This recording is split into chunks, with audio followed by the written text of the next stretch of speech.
I have heard you say a phrase multiple times, and it even came up last night in a mastermind. Someone said, "What does this mean?" And I said, "You know what? I know what this means to me when I hear What Brian is say it, this? but You've already got me on edge. I don't know what Brian is actually thinking as he's saying it.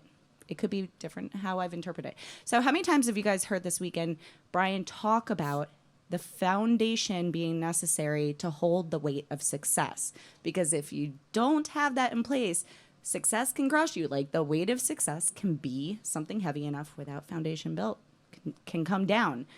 I've had my own personal experiences around that, and I know what that means to me, but I have never actually asked you what that means to you. It means a lot to me. There's a lot of layers to it. First of all, the foundation of the house is always the most important part to build. But it's not the sexiest. It's not what people go to. If you went and looked at a house here in Norton Commons, you don't go down to the basement. Let me see how they put the footers in. What type of cement did they use? How thick are the walls? But if it's built on sand, it will crumble, right? I think it's so important to realize you've heard like buy into the process, buy into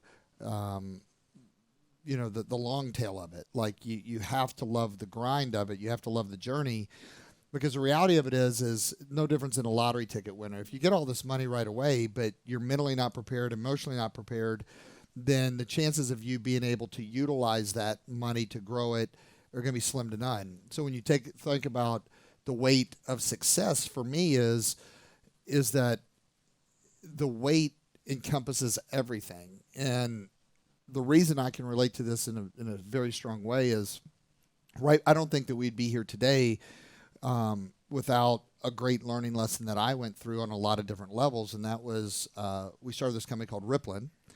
And I thought it was going to be the biggest home run that I've ever done in business. We literally took off, and we brought in like millions of people onto this online app. And at that time, it was a big roller coaster. Oh, yeah, we're going to do it. People offered us $20 million to buy the company, and we hadn't done a dime of revenue yet. We got a little cocky, got a little arrogant, got a little full of ourselves. No way, we're not going to do this. And make a long story short, and I hate to use the word failure because I believe everything is a stepping stone.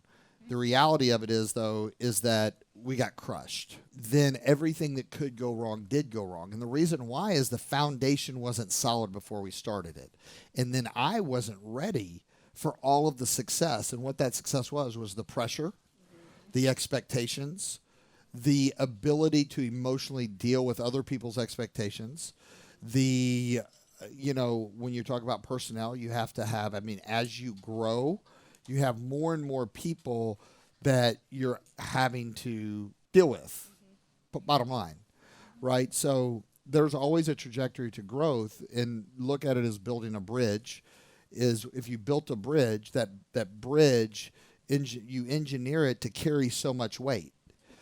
And over time, if the bridge starts breaking down, it won't be able to carry as much weight, right? Or at the time you built it, if it gets twice as much weight, the foundation will crumble and the bridge will come down. So success has that same weight, right? That's why I say, be careful of what you hope for, because if you're not ready for it and it hits you, it can be as devastating as you think it can be rewarding, right?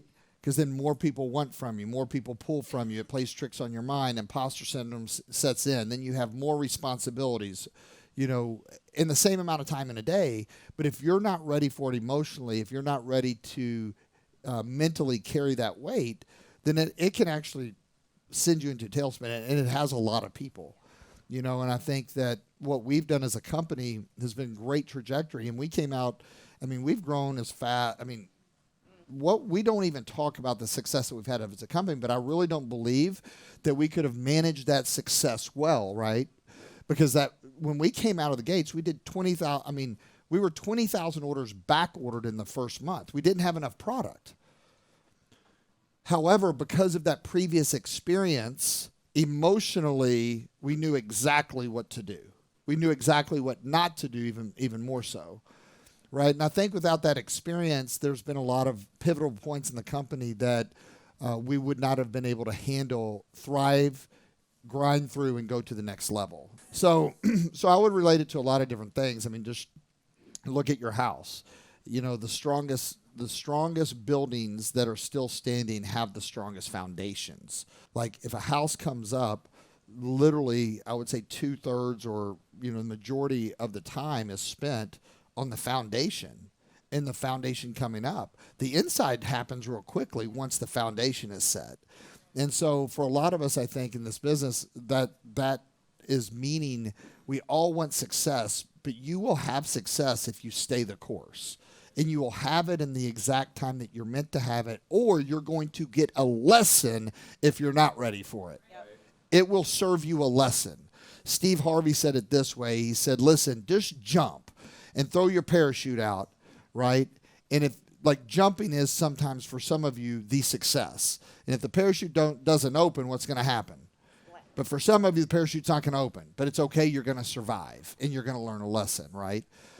And sometimes you thank God for unanswered prayers, right? Because we have really big goals as a company. And I think 3 or 4 years ago, if we would have grown even like 50% faster than we did, it would have been very, very tough. I don't think, and we've grown fast. And I mean, it's been, when I say keeping the wheels on the car has been tough, it has. I mean, look, we moved into a 300,000 square foot manufacturing facility that we never thought we'd outgrow. Right now, we have another one that's 800,000 square feet that we're moving a lot into as well. You see what I mean? Like, that's the growth, but all that has a lot of moving parts. So then, if you're trying to do this and you're trying to expand structure, and then all of a sudden you get 100% growth or 30% or 40% month over month, sometimes it just crushes you and you just can't keep up. Right? So I think that right now as a company, we're at a perfect point trajectory-wise as we're kind of going into, from a toddler stage into adolescent stage. But that adolescent stage now, our learning curve is caught up, to our foundation. And so now we have the capacity to do a lot more. That's why you're seeing us last 2 or 3 years. I think COVID was actually a blessing in disguise because it gave us an opportunity to work on that expansion. So I think it's both personally, and I think you can also look at it structurally, as a company.